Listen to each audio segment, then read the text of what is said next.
Welcome back. Today we're going to discuss an important theorem, the Spectral Theorem. And let me remind you what we were talking about, which was diagonalization. Suppose we have an n by n matrix. We say that A is diagonalizable when? Well, if we can make it diagonal, which is to say we can find a basis of the vector space, let's call it v1 through vn, such that with respect to that basis, the matrix of A is diagonal. That is to say, what does that mean? Well, that's just the same thing as saying that, in other words, this basis that I've found is a basis of eigenvectors. So you say a matrix is diagonalizable if and only if it has a basis consisting of eigenvectors. All right, we've talked about that several times now.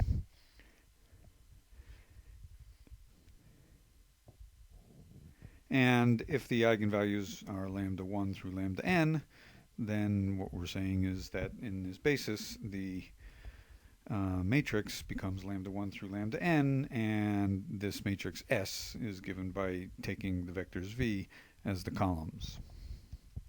Okay, so that's basically a quick recap of what we've been talking about. And today's sort of theme is that diagonalization is good. It's great when a matrix is diagonal. It's the easiest matrix to understand. And this matrix is bad because it's not diagonalizable. And what we'd like to discuss is a setting where we can be sure that our matrices are diagonalizable. So the question is, when is a matrix diagonalizable? And as I said, it can be hard to tell. If it has distinct eigenvalues, then it is. But if it doesn't, it can be a fair amount of work to determine whether it's diagonalizable. And what the spectral theorem in today's lecture is about is a special class of matrices which are automatically diagonalizable. So this is a very important special case, and I will state it first as theorem version 1 is the following. Suppose A is symmetric, then it's automatically diagonalizable. All symmetric matrices are diagonalizable. That's a very important fact, and I'm just stating it here just like that. In a little while, I'm going to have a stronger version of this theorem with more information in it. You can say quite a bit more than this, but the starting point is this basic fact that every symmetric matrix is diagonalizable. Okay, so let's just do a couple of quick examples. Let's take A to be a diagonal matrix with zeros on the diagonal. Well, let's see, the characteristic polynomial of this fellow is lambda squared minus a squared, which is lambda minus a times lambda plus a. And that certainly has two distinct eigenvalues, a and minus a. Unless a is 0, of course, in which case the matrix was just 0, which is fine too. So all of these matrices are easily seen to be diagonalizable. Let's do another simple example. Suppose I gave you a 2 by 2 matrix like this, where I just took some number a and I had all 4 entries were equal to a. Well, let's just see if we can diagonalize it. The characteristic polynomial is a minus lambda squared minus a squared, which is lambda squared minus 2a lambda plus a squared minus a squared, and those cancel. And you get lambda squared minus 2a lambda, and that factors as lambda times lambda minus 2a. And the solutions of that are the two numbers 0 and 2a.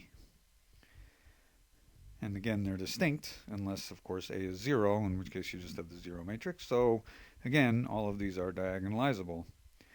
Now, note the trace of this matrix AAAA is 2a, and the determinant is 0. So you can actually read off this diagonalization without even doing it much work. It's a matrix with determinant 0, so it has to have a 0 in it, and then the trace has to be 2a, and so it's very easy. Once you know it's diagonalizable, you just compute the determinant and the trace, and it's often quite easy to see what it diagonalizes to. Okay, so here is the more robust version of the theorem, which has more information in it. So suppose we're given an n by n matrix, symmetric matrix A, and I'll emphasize it's a real symmetric matrix here. Then the first statement is that all of the eigenvalues of A are real. This is very important. You cannot have complex, the eigenvalues are real. You don't need complex numbers to find the eigenvalues. Secondly, the eigenspaces are orthogonal. That is to say, if you have an eigenvector v and eigenvectors v and w with different eigenvalues, then v and w are orthogonal to each other. So distinct eigenvectors, eigenvectors with the distinct eigenvalues are orthogonal. That's a very nice fact.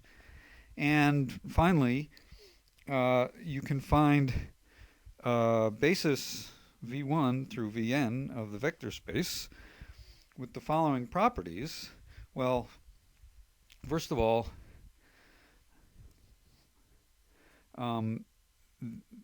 this is an orthonormal basis. So not just any old basis. I can actually find an orthonormal basis which diagonalizes the matrix, that is to say, consists of eigenvectors, which is to say that the matrix with respect to this basis is diagonal with these real eigenvalues down the diagonal.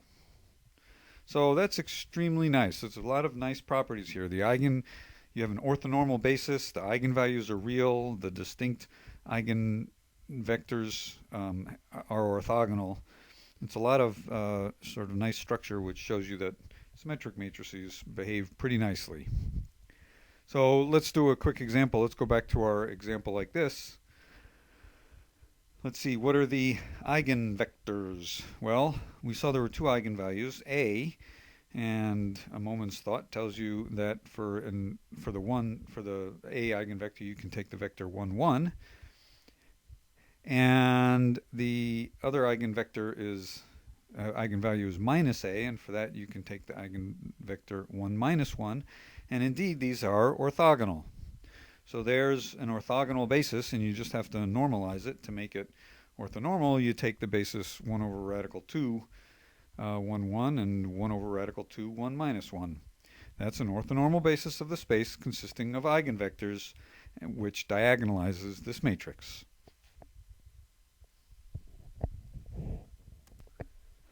Okay, let's take a quick look why this all works. What makes it work? It's actually quite simple. Let's look at this orthogonality property. So suppose you have an eigenvector v with eigenvalue lambda and another eigenvector with eigenvalue gamma, and suppose lambda and gamma are not equal and that A is symmetric. From this, I'm going to conclude that v must be orthogonal to w very easily. So let's take this inner product. I'm going to write it this way. V inner product w is just the ordinary dot product. And go back to the section on inner products, and you'll see that that satisfies this property. AVW is the same thing as VA transpose W. We've seen that a number of times. And now A transpose is equal to A because it's symmetric. So here you have VAW. And now let's see. V has eigenvector lambda, so you can pull that down. And W has eigenvector gamma. And now this is a bilinear inner product, which is to say the lambda and gamma pull out. So you get this equality. And now you're home free. Look at this. If VW is not 0, well, then you could cancel it, right? And if you cancel it, you would conclude that lambda equals gamma. But I told you that lambda is not equal to gamma, right here. So that can't happen. That's a contradiction. So it must be that VW is 0, because then this equation doesn't lead to a contradiction. It just says 0 is equal to 0. So VW is equal to 0. They are automatically orthogonal. So it's just a very simple property of inner products and transposes and such. And the fact that the eigenvalues are real is very similar. Let's just write that down. Suppose V has eigenvalue lambda, which might be a complex number, and I'm going to show that in fact it has to be real. So let's pass to the complex numbers to do this calculation, and let's define the complex inner product, or Hermitian inner product on Cn. We've seen this before, where instead of v dot w, you take v dot w bar. And this is sometimes called the Hermitian inner product. And it satisfies, if you take AVV, just like before, you get VA transpose V, except you also get a bar on the A. But now let's see, A is symmetric, so the T goes away, and A is real, so the bar goes away. And so you conclude that AVV over here is lambda VV, and over here is V lambda V, because of the eigenvalue. Now the lambda pulls out on this side, and the crucial thing is, because of the bar on the second term, this pulls out with a bar. That's the crucial point. And over here you get lambda bar VV. So I've concluded that these two things are equal. But if V is not 0, then the inner products are non-zero, and you can cancel them, and you conclude that lambda must equal lambda bar. That is to say, lambda must be real.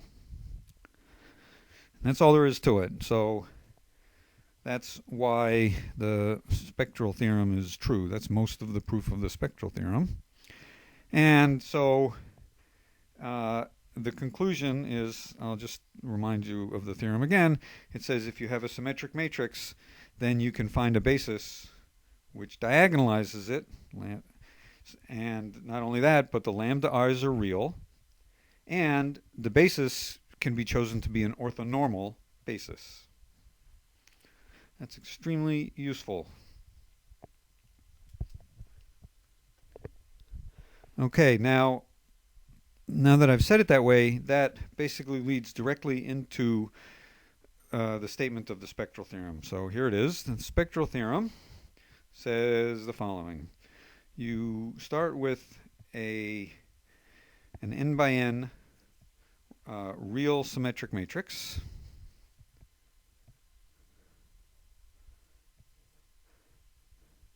Then the assertion is that you can find then you can write A is equal to QD, Q inverse, where D is diagonal with real eigenvalues, and Q is orthogonal. Okay, so A can be diagonalized. That's the first statement, and not only that, you can use an orthogonal matrix to do it. And this is sometimes called the spectral decomposition of A, writing it as QD, Q inverse. So in other words, if you want to remember the spectral theorem in a phrase, what the spectral theorem says that any symmetric matrix can be diagonalized by an orthogonal matrix. Okay? That's just another way of saying the same thing. The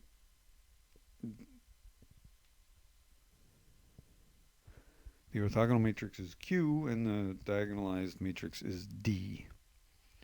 Okay. So why is this true? Well, we've practically said it already. Let me just say it. So you have a symmetric matrix A, and I told you we can find an orthonormal basis such that A, with respect to this basis, is diagonal. That was the second version of Theorem 2. Well, That's it. That's all you need, really. Because what does this say? Well, make this, this says that S inverse AS is D, where S is the matrix that you make out of the vectors V. And the fact that the basis is orthonormal, is exactly, it's if and only if S is orthogonal. We've seen that a number of times. So that is to say, S inverse AS is equal to D, or if you bring the S to the other side, you can write A is equal to SD S inverse.